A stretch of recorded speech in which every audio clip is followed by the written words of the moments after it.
Thanks, folks, as we continue day one of the Barclays Global Autos and Mobility Conference.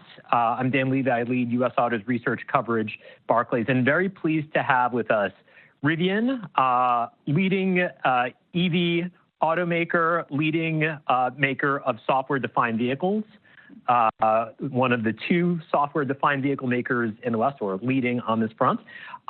Very pleased to have with us Claire McDonough, the company's CFO, as well as Chip Newcomb, who's leading IR. So we're going to go through a series of fireside chat questions, and then at the end we'll have time for Q&A. Anyone who has questions can also email my colleague JR Young, JRYOUNG at Barclays.com. You can ask them anonymously. So with that, Claire, welcome. And I would all urge you to look. There's a good Detroit News article about Claire's career trajectory. So from pastry chef to CFO, interesting trajectory. Oh, thank you.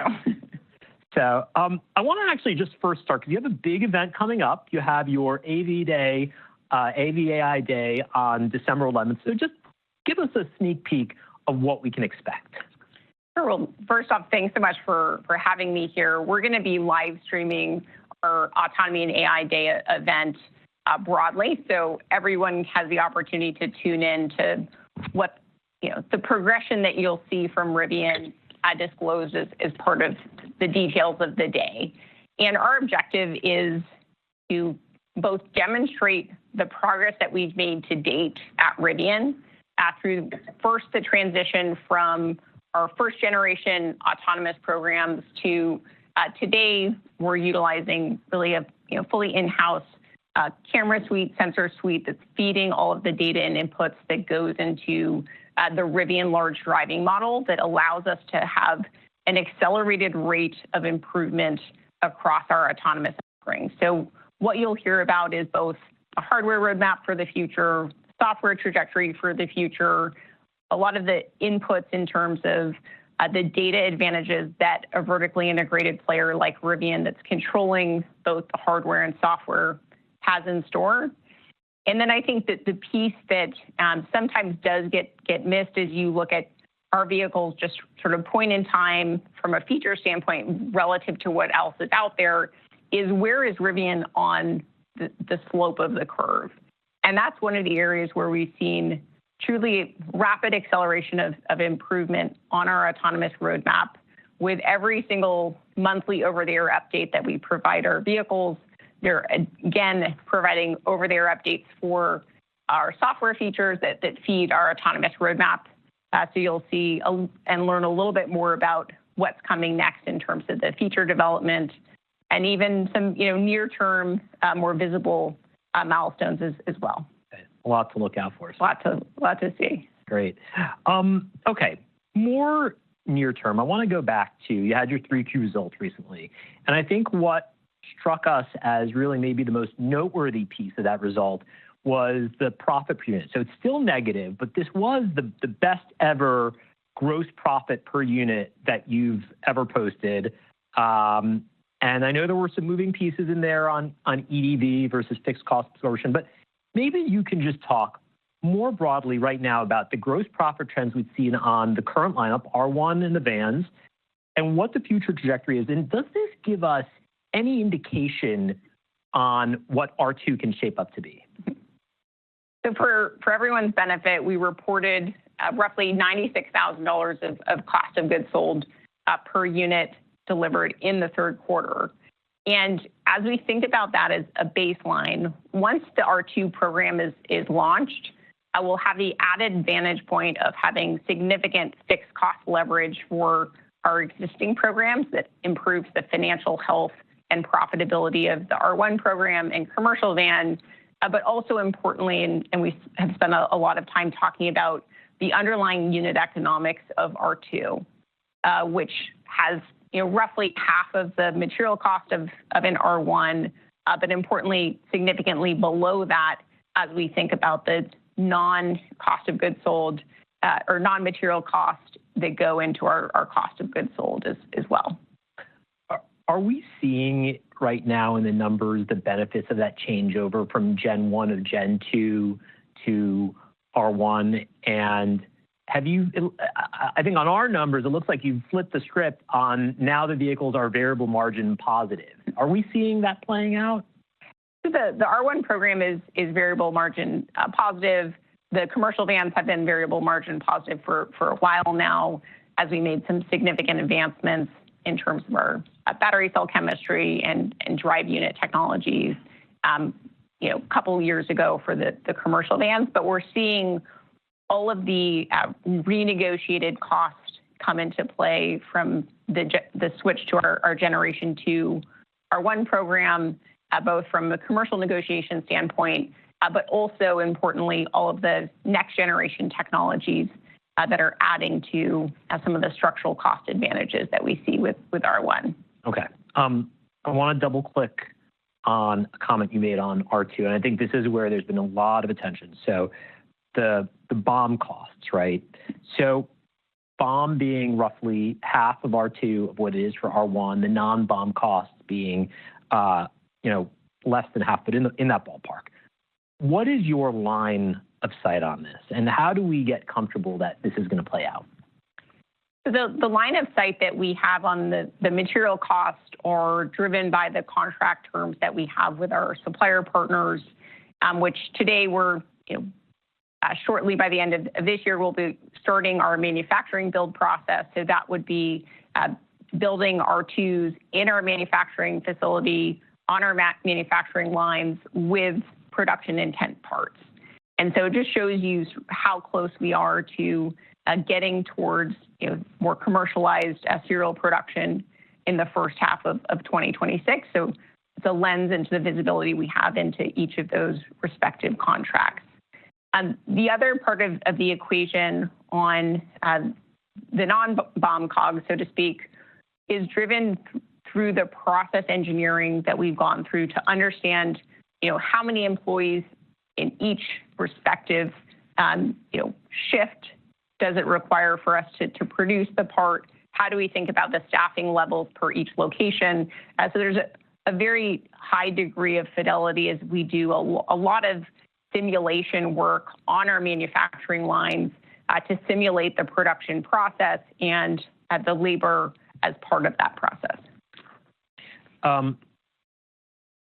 Walk us through the trajectory to get to positive contribution margin, and then eventually you targeted exiting 2026 at total gross margin positive. Is the story here, maybe you could just walk us through the fixed versus variable costs. If it's fair to assume that the fixed costs aren't increasing all that much, and you've got the contribution margin piece figured out, is this then just a function of volume? So walk us through that fixed versus variable dynamic and the path to gross margin positive. Sure. With any new launch, there's inefficiencies in terms of the overhead staffing levels. Right? You flip the switch on, all of a sudden, you now are depreciating new assets into your cost of goods sold as we unlock the first commercial production for R2. And so in the initial quarters of the ramp, you'll see that be a headwind to the business. But very quickly, as we continue to progress the production ramp and have the ability towards the end of the year to add a second shift of operations onto the R2 line, that's where you see the opportunity to very rapidly get to profitability with the R2 program. R2 also benefits from the fact that we're introducing the product into a running factory as well. And so the same way that R2 benefits R1 and the commercial van, R2 also benefits from their existence and volume as well, as we think about this being a lower level of headwind or lack of fixed cost absorption relative to if it was in a fully owned greenfield facility just dedicated to R2 production. Okay. And you mentioned it briefly, but just the cadence of what we should expect on the ramp. There are going to be some inefficiencies. One line, which implies roughly 50,000 units of annualized capacity. What is the cadence on that ramp, and what's the trajectory over time to get to the full 3-shift production? Sure. The overall installed capacity across 3 shifts of operation is 155,000 units. And so over the course of 2026, we'll start with one single shift. Part of this is to also ensure that our supplier partners are ready to scale and ramp as quickly as we would want to when we add the second shift of operation on. And we expect to be in a position to add the second shift, as I mentioned, in this second half of 2026. And then that will set us up to continue the progression of ramping up the second shift with the opportunity to add a third shift in 27. Okay, great. Just broadly on the economics of R2, the BOM is fixed, right? That's been in place for a while. But we've seen obviously a lot of changes in the industry that will impact probably the way that you're getting profit in terms of, and the economics that maybe you've planned out for the vehicle. So be it no EV tax credit, no reg credits, or little to no reg credits. There's some tariff costs now. What are the factors that are within your control that you can modify, be it on trim configurations, pricing preferences? I don't know if there are any cost considerations. What is in your control to mitigate maybe some of those regulatory or macro industry factors? Our philosophy and approach has always been to provide a vehicle that is incredibly compelling from its overall value proposition in the market relative to combustion engine vehicle comparisons, other EVs in market as well. So we think that R2 embodies that in spades, given the performance. The R2, I've had the advantage of being able to drive the R2. It is incredibly fun to drive, and we can't wait to get many of you all here behind the wheel in 2026 as well to experience it for yourselves. But part of the philosophy and approach for more of a mass market price point vehicle is also centered around how do we unlock the largest addressable market possible for the business.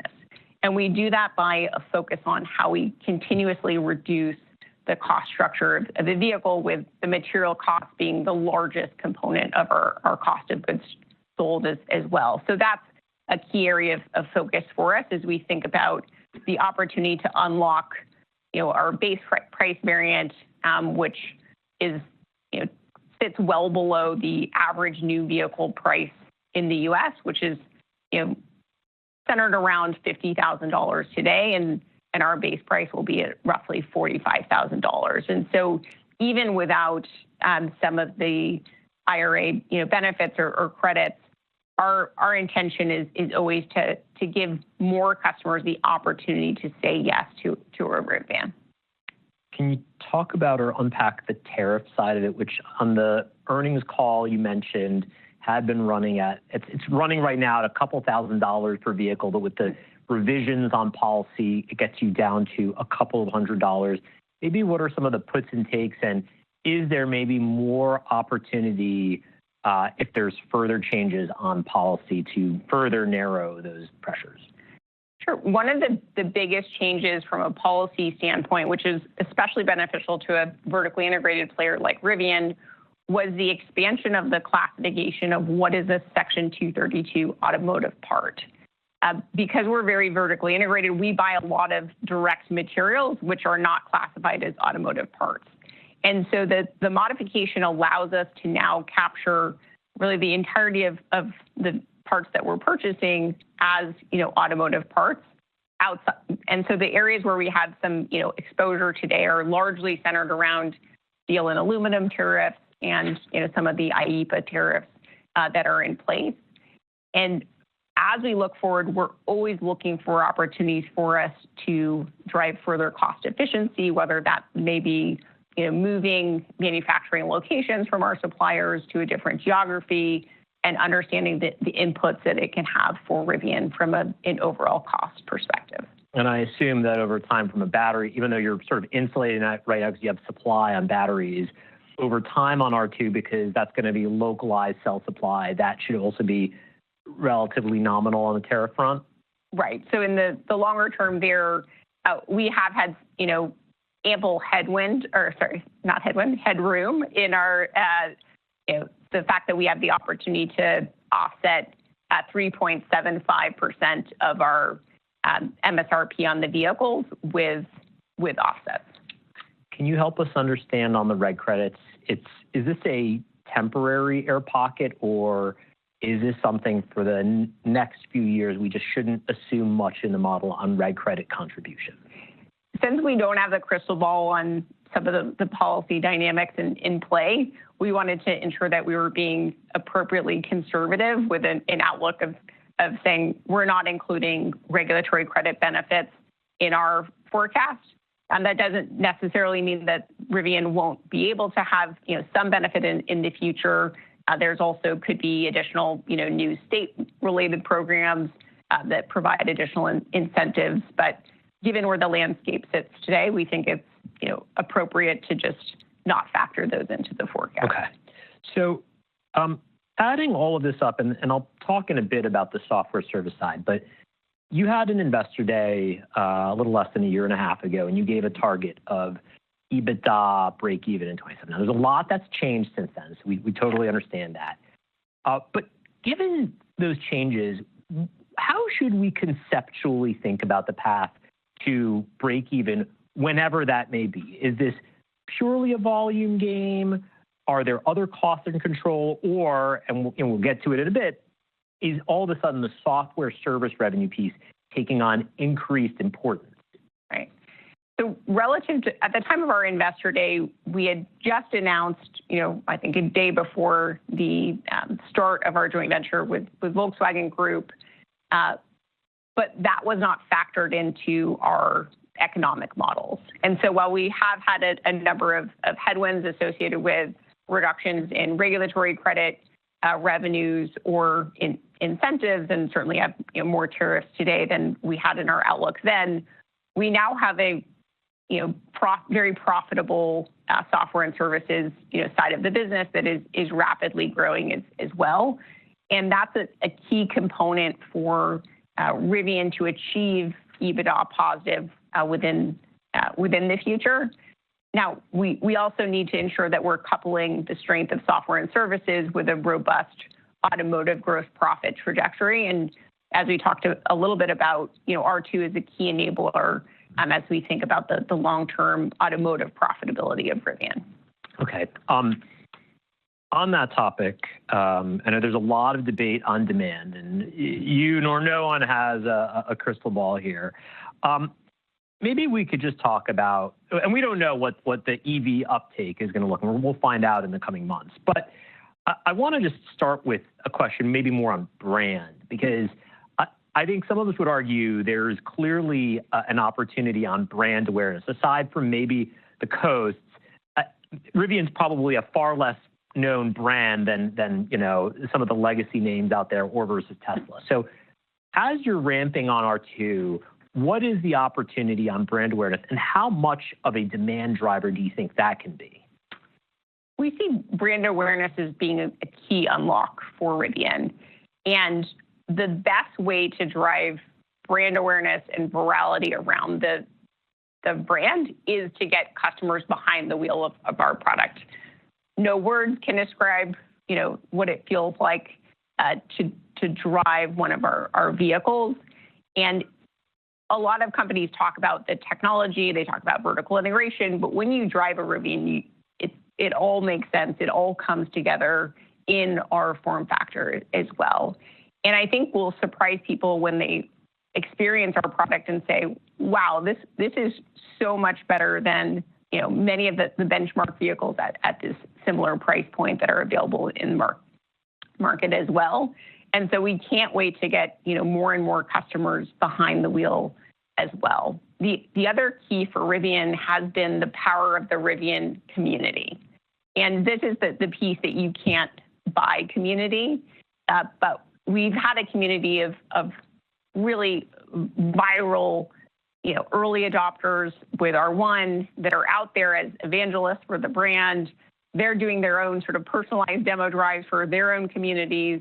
And so it's important for us to continue to expand the reach of the brand, get into new markets where we may not have as deep penetration across the United States, and provide more accessibility into the product as well that comes from a much lower starting price point with R2. I think we need to see more gear guard. On this topic of just what R2 is going to comp to, if we do a very, let's call it traditional comp analysis, and we just say, okay, this is going to comp against a typical luxury two-row crossover, it's the TAM is underwhelming. But if we comp this against the broader crossover segment, against Model Y, against the broader brands, all of a sudden it opens up. So how should we think about the comp set or the TAM for R2? So we see the comp set as being very expansive in nature. And one good analog for this is actually when we started production, one of our top 5 traded-in vehicles for R1S was a Honda Odyssey minivan. That is not the luxury 3-row SUV comp that you might ascribe with the price point of an R1S, for example. But it just shows, this was a customer that was really interested in moving their kids' gear stuff, and the R1S was a new form factor that could address their personal needs.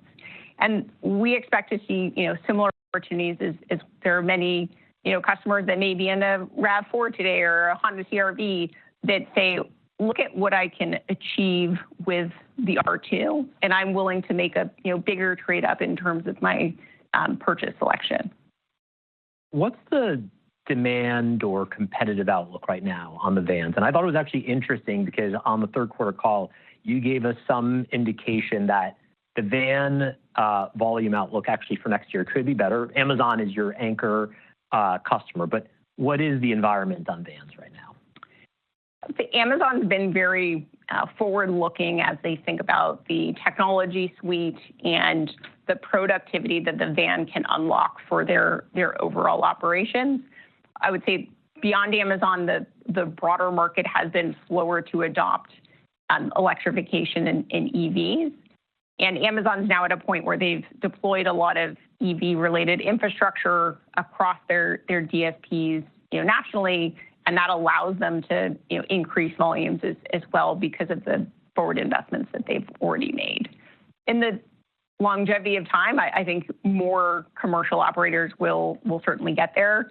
I think autonomy will be another enabler for EV adoption in the commercial space in the longer term as well. Maybe just one last one on R2, because we know that R1 benefited heavily from the EV leasing credit. How does the approach on R2 change now that leasing is, I would venture to guess, going to get relatively de-emphasized versus where it was previously? We expect leasing to be more normalized relative to what you would see in a typical sort of traditional price point of the product in the combustion engine world. So it won't disproportionately, have share from a Rivian standpoint, but we still will have very, meaningful, healthy leasing business over the longer term. Okay, I want to jump back to the software service side because you said that was incremental versus what you discussed at your investor day. So how do we, and the numbers have been good year to date, I think probably better than what most of us expected. What is the trajectory of that software service revenue and margin going forward? And what exactly is driving that right now with the core business with VW, plus you have some other ancillary businesses that are in that revenue stream? So overall, we expect there to be considerable, ongoing growth of the software and services, and that's both driven by JV-related growth through both background IP revenue recognition that will continue to increase as we achieve ongoing development milestones as part of the joint venture.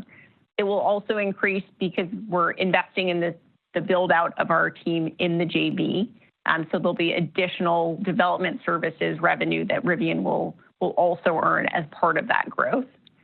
And beyond that, we've had the mantra of getting every single element of our business to profitability as well from a gross profit standpoint. And so we've also continued to see significant contribution as well from our broad-based software and services. So whether that's software subscriptions, like our Fleet OS offering for Amazon, where every single commercial van has a subscription to our software offering, whether that's our Connect Plus offering for our One vehicles. We also have, ongoing maintenance and repair. We have robust used business, so both reselling Rivians to customers, which also helps us address and expand the addressable market over the future. Your collaboration with Volkswagen right now, I think, is just limited to that core network architecture JV. But you talked about some opportunities to improve your procurement economics on joint sourcing. So how much opportunity is there? Maybe what's some of the lower hanging fruit to change the procurement so you're getting better economics on your part sourcing? Sure. So the joint sourcing opportunity for Rivian stems from areas of shared collaboration between the businesses. So you can think about that first directly on the ECUs that go into the vehicles on a go-forward basis. So those being part of a joint sourcing opportunity. You can think about software and sort of external software subscriptions or things that also embed within the technology development opportunity, and then adjacent systems. So as you think about the efficiency of the JV working with a handful of braking or steering other component players as well, there's efficiency and collaboration in some of those areas over the longer term as well. So it's not just the direct materials that go into the electrical architecture. You can also think about it a little bit more expansively of some of the adjacencies that those ECUs will touch. And how long does it take to work that stuff into the BOM? So it depends. We've already gone through the process of jointly sourcing the ECUs, so that will be projected within the R2 material cost, for example. But as we think about additional areas of sourcing, those would be more future areas of collaboration. Can you talk about the considerations to license this technology out to other automakers? And I know there's a media article, and I think Wasim has talked publicly, who's heading your CTO. He talked about the opportunity to license this to other automakers. So what are the considerations? What's the timeline? What does this look like? For us, the priority one is getting the Volkswagen Group programs launched efficiently and effectively in market. A part of what makes Volkswagen Group such an attractive partner is you can solve for all of the applications from the very most premium vehicles in their portfolio to their entry price vehicles. You can address really any other OEM's lineup of product as well. And so the philosophy and approach is building an architecture that's very extensible in nature. And you see that through the fact that last week we celebrated our 1-year anniversary of the joint venture. And as part of the 1-year celebration, Volkswagen Group talked about some of their upcoming winter testing milestones, which requires us to have brand new electrical architectures running in their vehicles with our software stack. So it's a very accelerated timeline from a development standpoint, and that again demonstrates the extensibility of the technology that we built and the foundations that they're working off of by leveraging many of the advancements that are already going into our R2 program, which will be the first program out of the joint venture.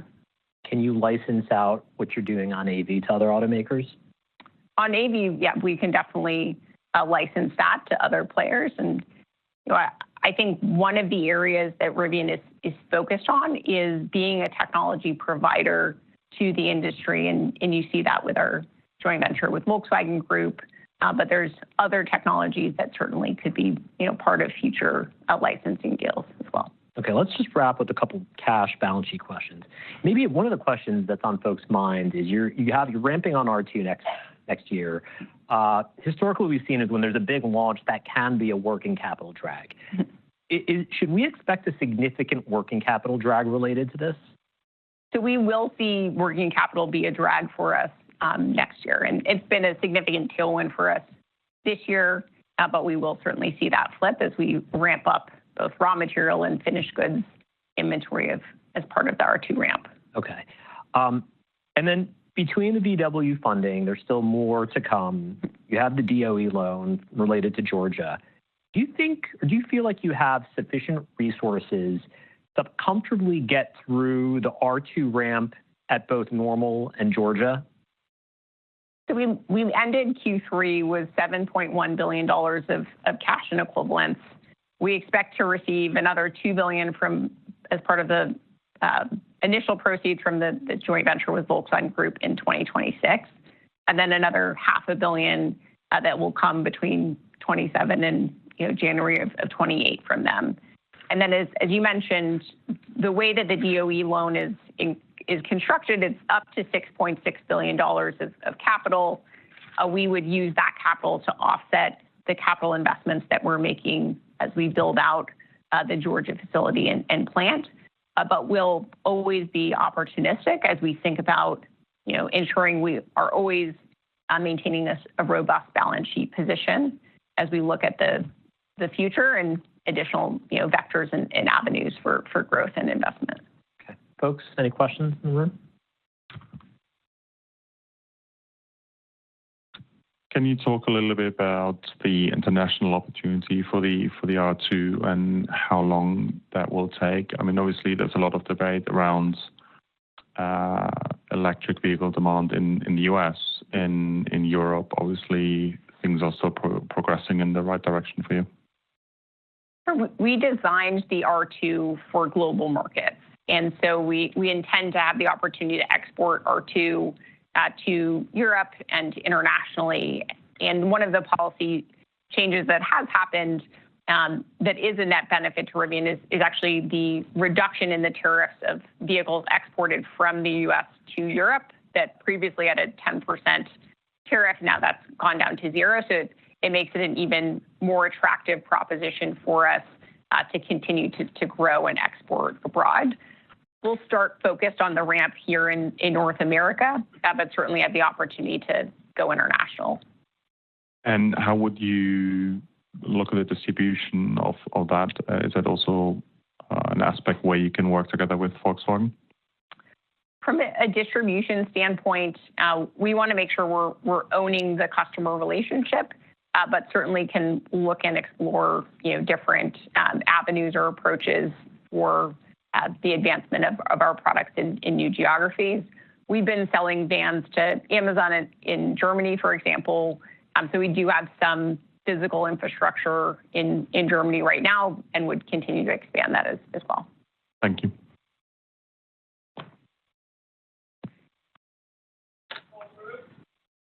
Yeah, that was my question as well, but I have a follow-up on that.